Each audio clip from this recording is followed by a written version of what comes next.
Hi guys, I'm back. So, gumawa ko ng manong sauce for breakfast kasi nagkikrave ako. Ayan, nabili ko yung egg sa Costco. Actually, mas mura siya.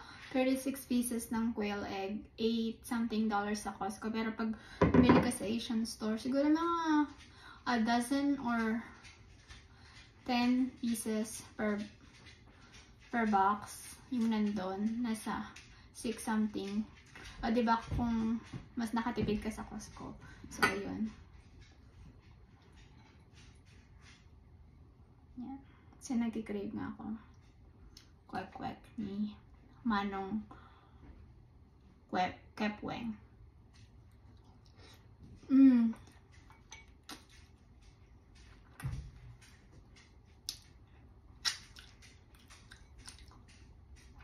sarap.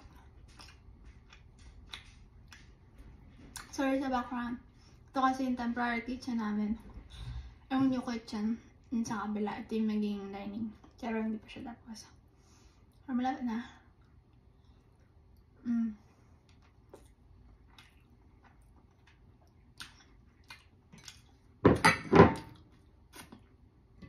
Hawasaw natin.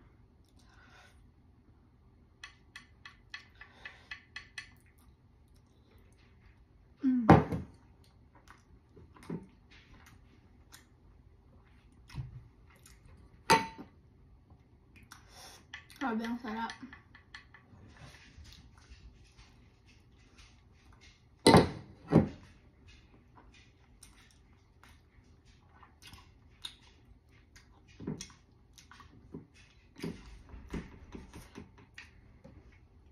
Pag nag-crave ako sa food, gumagawa na lang ako.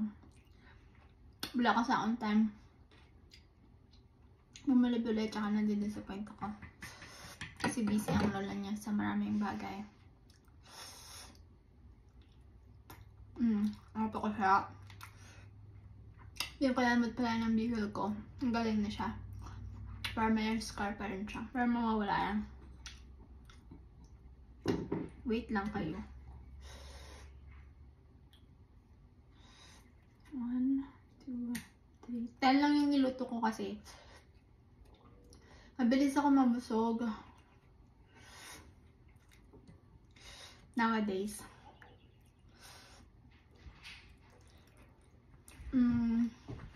Hot.